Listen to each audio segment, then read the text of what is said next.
welcome everyone back to another episode of Dardashe. Today, I'm joined with the amazing and lovely Suad Amiry, an author and an architect based in Palestine. Suad, it's so great to have you on. Thank you so much, Salem. I look forward, really. Yeah, it's a pleasure. You know, I am an admirer of yours. I think you know by now. And the same goes to you. I'm a big admirer of yours. So I'm glad we were able to connect and have you on Dardashe. I wanted to ask you, Suad, you grew up, I think, in different places and came back to Palestine as an adult. What was that experience like for you? Yeah, it's wonderful. Listen, I grew up, my dad is from Jaffa and my mother is Damascene. And they became refugees in 1948 because we lost our house in Jaffa, but they were kicked out of their house also in Jerusalem. Wow.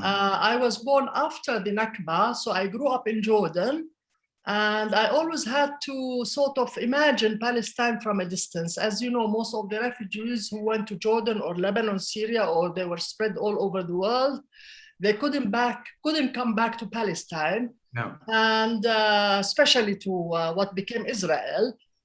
So I had to sort of imagine Jaffa from a distance, Palestine from a distance. And as a kid, I always used to ask Dad, is Palestine more beautiful than Lebanon? He would say, yes, it's more beautiful than, I wanted it to be the most beautiful country.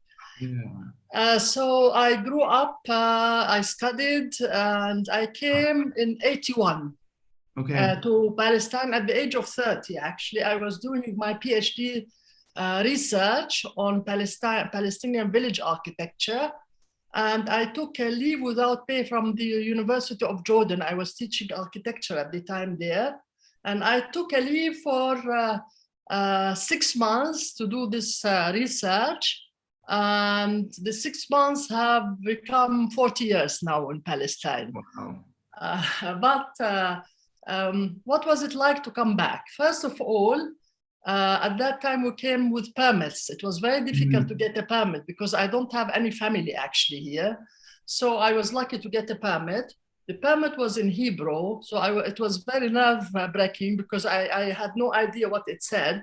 And I have been a little bit activist in America and in Jordan, so I wasn't sure whether it would permit me in to Palestine or into a prison. But anyway, I came in. And it was the first time actually for me. I arrived to Jerusalem. I didn't know anybody. And I remember my mother telling me, what would a single woman go to Palestine on her own? They would think that you are a spy. And so I arrive, I sleep in the YMCA. I rent a car not knowing that the Israelis have yellow car and Palestinians have blue car. So I rented a yellow car. And I started going around to Palestinian villages and all the kids used to tell me, shalom, shalom. And I was getting really upset because I was wearing jeans with a camera and I looked a bit stranger for them, but also my Damascene accent was a bit strange for the Palestinians at that time. Anyway, coming back wasn't easy, I must say. Palestine was as beautiful. I was lucky to arrive here in 81 when Palestine was not so much disturbed, the landscape and the architecture as we see it today. So the beauty, my dad was right. It was very beautiful, but it wasn't easy actually to assimilate into this society. Because, as a Palestinian, I grew up in the Arab world and I was used to traveling, to moving, to going to Beirut, Damascus, Cairo, and what have you. And the one thing that struck me most, that I started teaching at Birzeit University, I met a whole generation that have never been in the Arab world. Yeah. I have never met a Yemeni or a Sudani or an Iraqi. And that to me was a big striking thing, that we have been actually cut from our cultural basin, if you want. Yeah. And for me, that was the most difficult to see that the Palestinians could not, now it's worse, of course, but even at the time to see that the whole generation. Now, today we are talking about a whole generation doesn't know Jerusalem or doesn't know Palestinian cities. But at that time, the one thing that struck me really was this thing. The other thing is, you love Palestine, you think the Palestinians are the best people, but Palestinians were very cautious. because of the occupation, because of the they were imposing curfews on us. It was very difficult at the beginning for me to be part of the society. It took some time, but being a professor at Birzeit University, I think, helped me. And eventually, I think I was no more a spy in Palestine. Suad, you bring up a very important point that I always think about. I always think about, you know, if and when we get millions of Palestinians abroad, refugees get their right of return. Right. What will it be like for them to come back to their homeland and be part of the society? And this is something you got to experience, essentially, you know, actualize your right of return. And I also connect with what you say. I'm part of the generation that never met other Arabs till I left Palestine when I was 18. And because I grew up in the Second Intifada, I didn't get to even travel around the West Bank that much. Right. So I didn't know much of my own country till I grew up and became an adult, and now I get to explore it. But yeah, I want to go back to this idea of the right of return. And what do you think that would be like for people to come back to their homeland? Listen, I think that it will be a very dramatic experience. Of course, it would be a great experience, a great getting your rights back, because as you know, the right of return is a personal one, it's not a country to country. As we know that the UN have declared that Palestinians have rights to return and also have right to their property, and still is the case. Of course, the Israelis don't allow it, but I can really see it happening in the sense that people will have mixed feelings the way I did. On the one hand, they will be very thrilled to be back, to have their rights, because the worst thing for a Palestinian is to live every day of your life feeling there is no justice. Absolutely.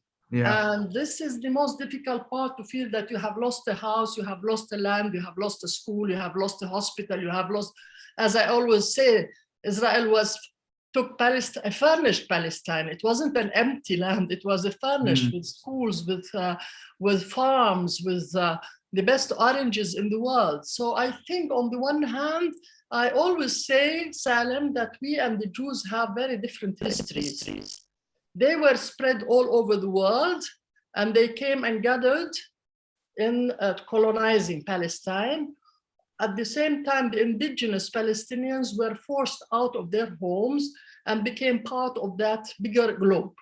Now, there is, of course, there is a sadness and a great loss in this, but I always like to look at the full cup, how do you say, the glass full, half full. Half full cup. Yeah. That I think we will have a very rich, culturally very rich society. I believe in cultural, you are half German, I think. I am half Syrian, and I'm always proud. I say, I wish every Palestinian was have something else. Because it will expose us to other cultures, to other people. And I think this is the same point that we were talking. We are so isolated. So for me, having those people who speak French or English or Spanish coming back with knowledge is something very, very enriching. So for me, I hope that this deprivation of 75 years, or let's say 100 years, will be substituted by the richness of this culture that we already see, by the way. We see that culture without the right of return. We see how Palestinians in France, in Britain, in name it, in Italy, in America, are already part of the Palestinian scene. And I think it's a power, because part of the Israeli power was that they came from different communities. They spoke those languages and they knew the system. While we were refugees, we hardly could speak the language. We were busy. Our parents were busy making a living.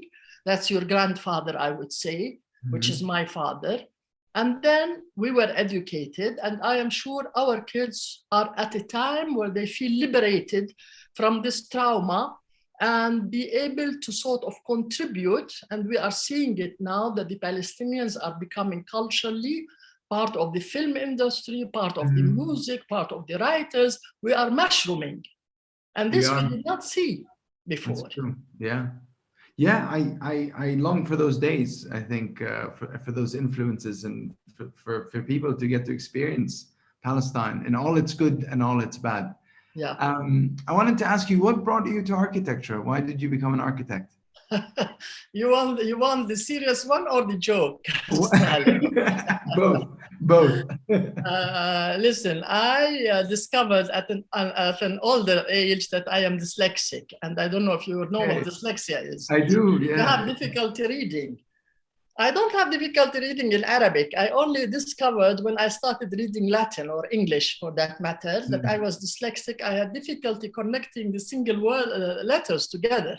And this only happened later in my life, I discovered. Yeah. So I always joke, and also I always loved nature. I still love nature. I am a gardener. I like walking and I love animals. I actually grew up with animals. My mother was an animal lover, so we had all sorts of animals. So I always say when I went to the American University of Beirut in Lebanon, I wanted to study agriculture.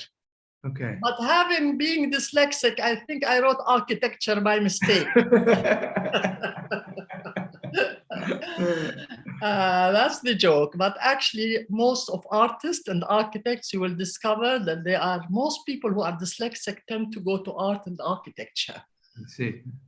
But also, I think the absence of Palestine played a great deal. And also, Damascus played a great deal because my mother was Syrian. I don't know, Salem, if you have been to Damascus. I doubt it very much. No. But Damascus is one of the most beautiful cities. And my last novel actually is called My Damascus. Damascus left a great impact on me architecturally. You know, the Souk al-Hamadiyya, the different souks, the different light, the different material, the abundance of, of silk and food and light and mosques and churches, name it, and palaces. So I always say, really, from a distance, I built small models to our house, how it looked in Jaffa. Meanwhile, I enjoyed my grandfather's house in Damascus, which was a very beautiful house. And I think this left an impact for me, and that's why I think I became an architect. Amazing. And when you, in the early 90s, you founded RIWAQ, and what was the philosophy behind that? And how was that? You said something that struck me earlier. You know, the landscape in Palestine obviously changed dramatically from when you first came in the 80s to now. And sometimes, when you drive through the West Bank, it's sometimes, and the cities, are quite tough to look at. Yep, so absolutely. How does that all fit in kind of the way you see architecture in Palestine? Actually, it did not start with a philosophy. It started with a number. Okay. 420. 420 was the number that my father always talked about. And these were the number of villages that the Israelis destroyed by bulldozer between 1948 and 1952, right after the establishment of the Israeli state. They wanted to erase any presence of Arabs, the Palestinians. And my father's neighborhood in Jaffa, called Al-Manshiyya, which was one of the biggest neighborhoods, which is the area between Tel Aviv and Jaffa of today, where all the hotels are, has been demolished totally to build part of Tel Aviv on it. Now, the number 420 was obsessively in my mind all the time. How could it be that they demolish 420 villages? When I arrived in Palestine, of course, the first thing I wanted to do is to go and look for these 420 villages. To my biggest surprise, to find out that, for example, Canada Park was built on Amwas. Many of the parks, the Israelis claim that they plant trees and actually they cover destroyed cities or villages mostly. It became an obsession for me, and I said, and that was 50% of what we had. We had almost 900 villages in Palestine. So my mission was to protect the remaining 50% that we have. And when I came in 81, I was lucky because those were really beautiful. Now it's very difficult to see them. We are still doing the work at RIWAQ, but it had become, small historic centers. But when I arrived, I have a beautiful archive. And anyway, the mission was to protect whatever was remaining. And that was the idea of RIWAQ. And that's why RIWAQ works in villages more than towns, because it was the villages that were really destroyed in historic Palestine. Yeah. And for those, for the listeners and the viewers who have never been to Palestine, how would you describe a quintessential Palestinian village or structures or architecture? Right. You know, I did my PhD on that subject, so I can spend the whole Perfect. day talking to you. Let's try to sum it up in 5 minutes. Okay. You know, the Palestinian society has 3 communities. One is urban, and we have almost 18 or 14 cities in Palestine, in historic Palestine. What happened with the creation of Israel, we actually lost our urban society, and people don't know that, because most of the cities that we lost were on the sea, like Haifa, Akka, Ramallah, Asqalan, Lud, you know, all of the cities. That's number one. Number two, the heart of peasantry historically in Palestine was the West Bank, the mountains, the highlands. So the West Bank is the heart of the peasantry, and that's why I decided to do the work on peasants. And the third community, which is suffering a lot today from the Israelis, is the Bedouin community. The Bedouins have domain over big parts of Palestine. And it's not unlike we think that the Bedouins have no property. The Bedouins know their areas, domains exactly. If you and I don't recognize them, it doesn't mean that they don't exist. And that's what the Israelis are claiming all the time. Now, for the Palestinian peasantry, I was really interested on how the peasants in Palestine organized their physical spaces, reflecting their social and economic relationships. And what does that mean? It means that, for example, they were peasants, they jointly have the village, what we call masha', and they had a rotation system where they distributed the land between themselves, and every 5 or 6 years they change. So if you have a land, and I think it's better than mine, we exchange every time. So number one is they were based, agriculturally based. And second, there were more than one tribe or one clan, as we say, hamula, that lived in the village.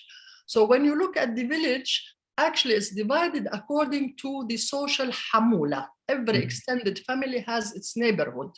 The same thing with land. They divided the land and the space into families. The third division was gender. Even though, unlike what you and I think today, or this generation think, the peasant woman was the most liberated woman.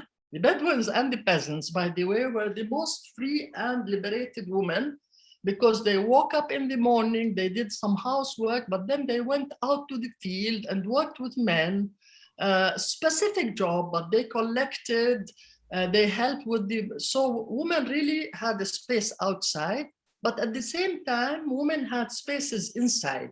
In other words, there were landmarks in the village which were only women. The Naba, the well, collecting water.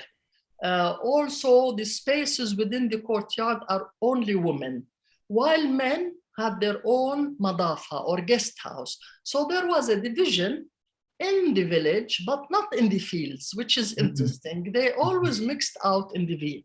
So what I'm trying to say that the peasants, as far as they were considered peasants and worked on the land, the village was inward looking. They did not need anything from outside until the British mandate came and started employing them as teachers and as policemen. They created jobs. And that's when the village stopped being concentric and started being linear, going towards the city, going towards Jerusalem and the urban. So this happened in the 30s. And of course, labor became the most, it was more, people started leaving their lands, and it continued with Israel, of course, as we see it today, that people only do agriculture during the olive season. Yeah. Yeah, we lost that tradition. Even in Jericho, which is a agricultural city, and still the majority of people there don't work on farms, don't own farms. They end up going working in settlements, sadly, because unfortunately, because we have been, our economy has been colonized or have been subsidy to the Israelis. And they contributed to that, by the way, by even in Gaza. Gaza was all oranges. They cut the water, then they cut the trees, claiming it's safety. And next thing we know that they give them incentive to do roses, incentive to do strawberries, and all towards the Israeli markets. Yeah, it's a whole subsystem of the apartheid and settler colonial regime that people are not fully aware of as well, sadly. Yes, slowly they are becoming aware of. Slowly, exactly. Yeah. I wanted to shift gears, and because you're doing incredible work in the field of architecture, but also you're a brilliant writer. And I want to know, how does someone who's dyslexic become a writer? Listen, Salem, I always say thanks to my mother-in-law and Sharon, because that was my first book, Sharon and my mother-in-law.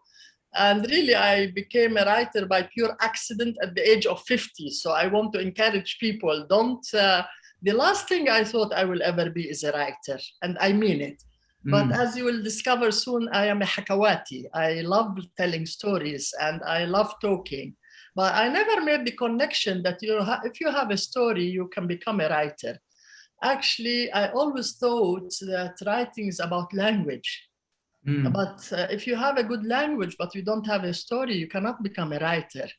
And the story is called a story in Arabic, al-qissa, al-riwaya. So I never made that connection. And thanks to my mother-in-law, who was 91 years old, living on her own during 2001, 2002, when the Israelis reoccupied Ramallah. And I was forced to bring her to live with me in the same house. And as I always repeat this joke every other day, that thanks, I ended up with two occupations, one inside the house by my mother-in-law and another by the Israelis outside the house. It was a therapeutic writing. Every night when my mother-in-law she was 91 and a very organized woman. Okay. And we were put under curfew for 44 days. And you lose, as we know now with COVID, we lose the sense of time. Anyway, whenever she went to bed, I sat and wrote a story, either about her or about Sharon. And I sent these to friends as emails, and crazy Italians, they took the book, and all of a sudden I find myself a successful writer. The book was translated into 10, 20 languages and what have you. So here I am on my 7th book now. And by the way, the last book was about Damascus, and the book will appear in 2 months, is about Jaffa. Wow. Why did you, I mean, I know your connection to Damascus, but why have you chosen to write about it now? Oh, yeah. Well, as I said before, Damascus I always said that thanks to Damascus that I am sort of normal. Otherwise, I would be totally Palestinian and complicated. So really, Damascus gave me a lot as a kid. It was the place where I had, a great time, lots of love. And it was in 2011. When the civil war in the revolution started in Syria, and it was very heartbreaking to see Aleppo and see Syria being destroyed the way it was. I felt, oh my God, I'm becoming a refugee from both sides. But also, Salem, I do spend some time in Italy, and at that time I was spending time in New York.